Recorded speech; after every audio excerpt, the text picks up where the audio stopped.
अस्सलाम वालेकुम। इस वीडियो में हम GSA 2019 पेपर का क्वेश्चन नंबर 8 अंडरस्टैंड करेंगे।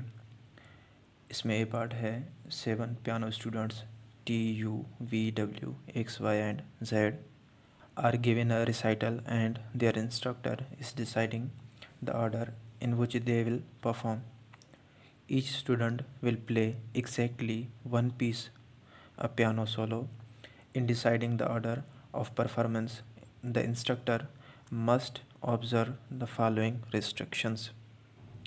कंडीशंस हैं उनके अंडर जो है वो एक रिसाइटल का सीक्वेंस बनाना है। एक्स के not play first or second, W के not have played until X has played, neither T nor Y can play seventh, either Y or Z must play immediately after W, V must play immediately after R immediately before U played.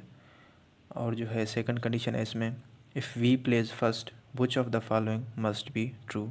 तो final condition ये है कि we plays first, उसके बाद ही जो है वो बाकी का सीक्वेंस बनाना है। इसमें वो आर्डर हम पहले लिख देते हैं, आर्डर 1 2 3 4 5 6 7।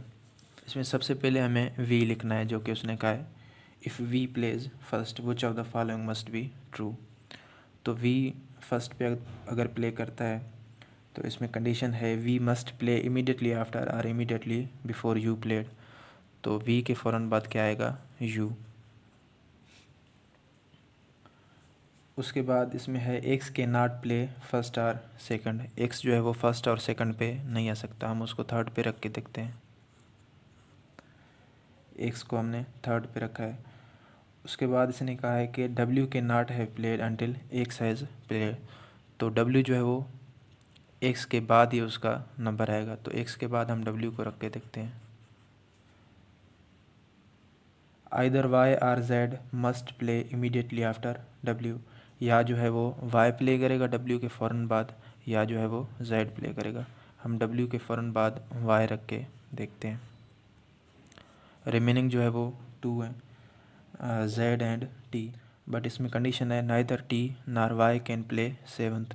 जो सेवन्थ पोजीशन है उस पर वाई भी नहीं आ सकता, टी भी नहीं आ सकता, तो उस पर हम जेड को रख देते हैं। जो रिमेनिंग 2 हैं तो टी किस पे आएगा, 6 पे आएगा।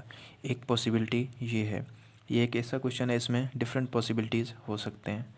अब दूसरी पॉसिबिलिटी हम करते हैं, यहाँ पे हम अगर फर्स्ट पोजीशन पर जो है वी को रखते हैं, सेकंड पे क्या आएगा, यू। और जो है इनमें से हम टी को यहाँ पे लिख देते हैं, एंड देन ये सिमिलरली एक्स को लिखते हैं, फिर डब्ल्यू को, एंड देन वाई को, एंड ये जेड। एक पॉसिबिलिटी ये भी है जो है वो गिवन कंडीशंस को सेटिस्फाई करेगा कि एक्स के नॉट प्ले फर्स्ट और सेकंड, एक्स ना फर्स्ट पे ना सेकंड पे है। डब्ल्यू के not have played until X has played, तो डब्ल्यू जो है वो भी एक्स के बाद ही है।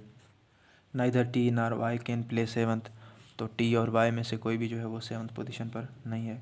Either Y or Z must play immediately after W, तो डब्ल्यू के फ़ौरन बाद या तो वाई आना चाहिए या जेड आना चाहिए। तो यहाँ पे हमने डब्ल्यू के फ़ौरन बाद वाई लिखा था, यहाँ पे भी डब्ल्यू के फ़ौरन बाद वाई है। और V must play immediately after और इमीडिएटली बिफोर यू प्ले, तो वो कंडीशन भी सेटिस्फाई है। इसके बाद भी एक पॉसिबिलिटी है कि वी को हम स्टार्ट में रखते हैं, यू उसके फ़ौरन बाद आएगा, और उसके बाद एक्स को हम यहाँ पे शिफ्ट करते हैं और टी को यहाँ पे शिफ्ट करते हैं। बाकी रिमेनिंग जो है हम वैसे ही लिखते हैं, डब्ल्यू वाई जेड। इसको देखते हैं कि कंडीशंस को सेटिस्फाई करता है। एक्स के नॉट प्ले फर्स्ट और सेकंड, ठीक है। डब्ल्यू के not have played until X has played, तो डब्ल्यू जो है वो भी एक्स के बाद ही है। नाइदर टी नार वाई कैन प्ले सेवंथ, ना टी सेवन्थ पे आ सकता है ना वाई आ सकता है, वो कंडीशन भी ठीक है। Either Y or Z must play immediately after W, तो डब्ल्यू के बाद या तो वाई आना चाहिए या जेड आना चाहिए, हमने वाई लिख दिया है। V must play immediately after R immediately before U, so वो कंडीशन भी सेटिस्फाई हो रहा है। तो अब जो है हम नीचे गिवन ऑप्शंस में से देखेंगे कि कौन सा करेक्ट है।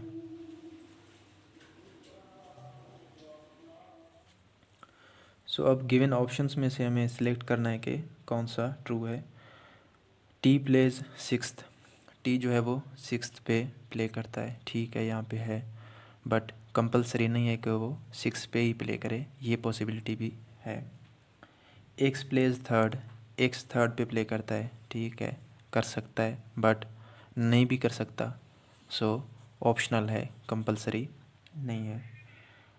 जेड प्लेज सेवन्थ, जेड जो है वो तीनों पॉसिबिलिटीज़ में सेवन्थ नंबर पर है। T plays immediately after Y, T जो है वो इमीडिएटली आफ्टर वाई है, इस पॉसिबिलिटी में है, इसमें नहीं है, तो ये भी कंपलसरी नहीं है।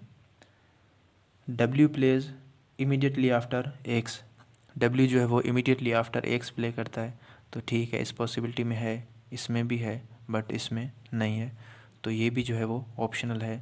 तो तीनों पॉसिबिलिटीज़ में एक चीज़ कॉमन है जो कि है Z plays at seventh position, so the answer will be Z plays seventh must be true.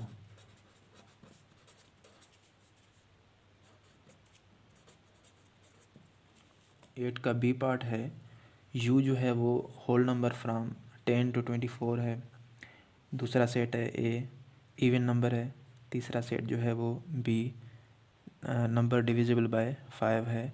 Right down the number of elements of A intersection B, तो ए इंटरसेक्शन बी में कितने element होंगे वो हमें फाइंड करना है। तो given जो सेट्स हैं, यू जो है वो इक्वल है किसके, U is whole number from 10 to 24, whole number जो 10 से 24 तक हैं वो हम लिखते हैं इस सेट में 10, 11, 12, 13, 14, 15, 16, 17, 18, 19, 20, 21, 22, 23 एंड 24। उसके बाद जो है ए इज़ इवन नंबर, तो 10 से लेके 24 तक इवन नंबर कौन से आएंगे, 10, 12, 14, 16, 18, 20, 22 एंड 24। बी जो सेट है नंबर डिविजिबल बाय 5, ये जो है वो यूनिवर्सल सेट है और ये उसके सबसेट्स हैं। तो नंबर डिविजिबल बाय 5 कौन से हैं, 10, 5 से डिविजिबल है 15 एंड 20, तो ये 3 है। अब हमें फाइंड करने हैं number of elements in A intersection B, तो पहले ए इंटरसेक्शन बी में फाइंड करते हैं एलिमेंट्स कौन से होंगे। ए जो है आपका 10, 12, 14 से लेके जो है वो 24 तक। देन इंटरसेक्शन बी में जो है वो कौन से एलिमेंट हैं, 10, 15 and 20।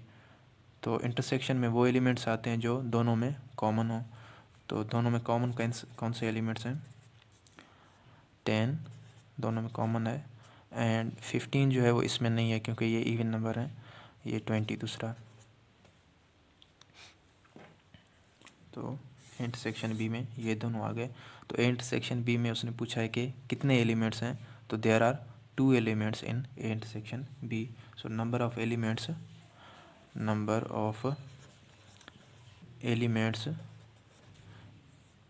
In A intersection B is 2। इसमें क्वेश्चन नंबर सी है, in the following diagram A represent American, S represents scientist and P represents politicians. इसमें हमें फाइंड करना है नंबर 1 पे American those are politicians but not scientist will be, and second पे जो है scientist which are politicians but not Americans will B. तो पहले हम जो सेट्स हैं वो लिख देते हैं। अमेरिकन्स जो कि ए से रिप्रेजेंट करता है, ये Americans will be equal to, diagram में देख सकते हैं कि अमेरिकन का जो सर्किल बना हुआ है उसमें कौन से एलिमेंट आ रहे हैं, ए, बी, सी एंड डी। दूसरा जो पॉलिटिशियंस हैं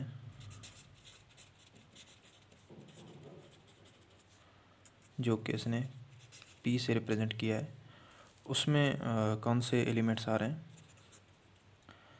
पी में आ रहे हैं ए है, B, F and ji.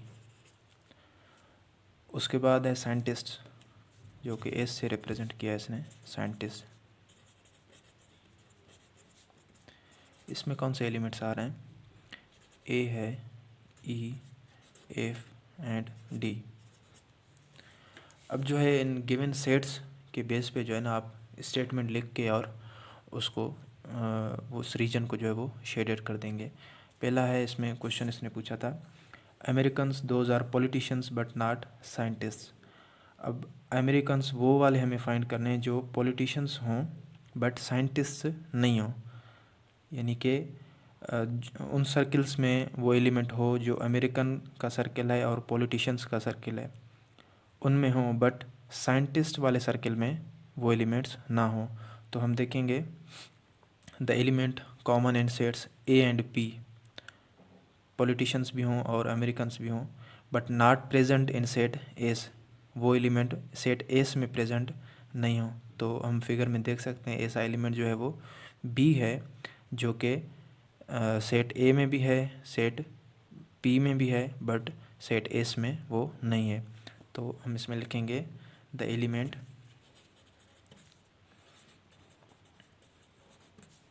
Common in sets A and P but not present in set S, in set S is B. वो कौन सा है? बी है। जो बी है इसमें भी है और इसमें भी है, बट एस वाले सेट में नहीं है। सो यहाँ पे आप इसको ड्रा कर देंगे और ये आपका है ए, ये है S and this is P. So this is C, D, A, B, E, F and G. सो इसमें बी जो है वो रीजन है जो अमेरिकन्स जो पॉलिटिशियंस हैं बट साइंटिस्ट नहीं है।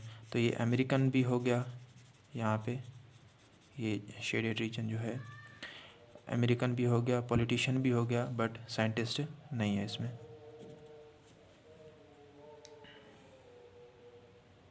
उसके बाद सेकंड नंबर पे इसने पूछा है साइंटिस्ट वो चार पॉलिटिशियंस बट नॉट अमेरिकन्स, मतलब कि साइंटिस्ट वो चार पॉलिटिशियंस, यानी साइंटिस्ट भी हों पॉलिटिशियंस भी हों बट अमेरिकन्स ना हो, यानी इस सेट में नहीं हो वो एलिमेंट, इसमें भी प्रेजेंट हों इसमें भी हों, दोनों में जो कॉमन हो। तो ऐसे एलिमेंट इसमें भी एफ़ मौजूद है, इसमें भी एफ़ है, बट इसमें एफ़ नहीं है। बाकी जो है कोई ऐसी एलिमेंट इसमें इनमें कॉमन नहीं है। इनमें ए भी कॉमन है, बट ए जो है फिर इनमें अमेरिकन में प्रेजेंट है। तो वो हमें एलिमेंट फाइंड करने हैं जो इन दोनों में कॉमन हो बट वो उसमें प्रेजेंट नहीं हो, अमेरिकन वाले सेट में प्रेजेंट नहीं हो। तो नंबर 2 पे आप इसमें लिख देंगे the element which is common in sets P and S, the element which is common in sets P and S but not present in set A, but not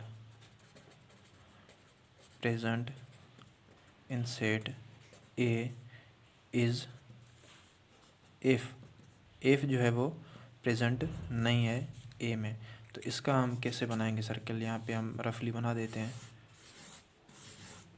जो if है यहाँ इस पॉइंट पे लिखा हुआ है, if इस जगह पे लिखा हुआ है, यहाँ पे आप इसको शेड कर देंगे एंड इसको नीचे लिख देंगे the shaded region in the figure shows scientist वो चार पॉलिटिशियंस बट नॉट अमेरिकन्स।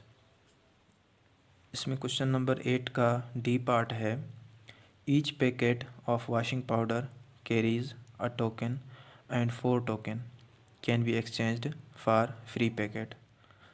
तो एवरी जो पैकेट है हर पैकेट कैरीज अ टोकन, हर पैकेट में एक टोकन है, and for every 4 token one can exchange a free packet, her 4 token के बाद जो है वो एक फ्री पैकेट मिल जाता है। How many free packets will I receive if I buy 64 packets. तो कह रहा है कि मुझे फ्री पैकेट्स कितने मिलेंगे अगर मैं 64 पैकेट्स फ्री पैकेट्स कितने मिलेंगे अगर मैं 64 पैकेट्स बाय करता हूँ। गिवन कंडीशन के हिसाब से एक पैकेट में एक टोकन है, so 1 packet is equal to 1 token. So 64 packet में कितने टोकन्स होंगे? 64 टोकन्स हैं। अब टोटल उसके पास 64 टोकन्स हैं। अब उसने कहा है कि हर 4 टोकन के पे जो है वो एक फ्री पैकेट मिलता है। तो 64 टोकन्स हैं, 64 को अगर हम डिवाइड करें 4 से, इसमें थोड़ा स्टेटमेंट हम लिख देते हैं as 4 tokens can be exchanged for 4 tokens can be exchanged for one free packet,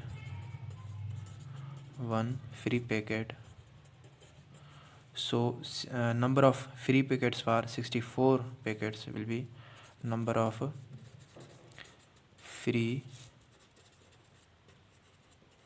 packets for 64 tokens will be, ये बराबर हो जाएगा 64 को आप डिवाइड करें 4 से तो क्या आएगा आंसर? 16 पैकेट्स उसको फ्री के मिलेंगे। अब 16 पैकेट्स जो है वो उसके पास समझें कि 16 टोकन और आ गए, तो वो 16 टोकन पे 4 और फ्री पैकेट्स ले सकता है। सो number of free packets for 16 tokens will B number of free packets for number of free packets for 16. So number of free packets for 16 tokens will be, ये किसके इक्वल होगा? 16 divided by 4 that is equal to 4 packets. इसको 4 packet और जो है वो free के मिल गए। ये 16 यहाँ पे मिल गए, 4 यहाँ पे मिल गए। अब इन 4 पैकेट्स पे एक फ्री टोकन, क्योंकि 4 पैकेट्स हैं तो 4 टोकन उसके पास हैं। So number of free packets for 4 tokens will be equal to 4 divided by 4 will be 1। Total free packets will be equal to 16 plus 4 plus 1 that is 21 free packets. So he will receive 21 free packets. इस video के लिए इतना ही। अगर आपको video अच्छी लगी तो video को लाइक करें एंड चैनल को भी सब्सक्राइब करें ताकि मेरे बाकी वीडियोस भी आप तक पहुंचती रहें। इंशाल्लाह नेक्स्ट वीडियो में हम 2020 के पेपर को अंडरस्टैंड करेंगे। Thanks for watching. अल्लाह हाफिज़।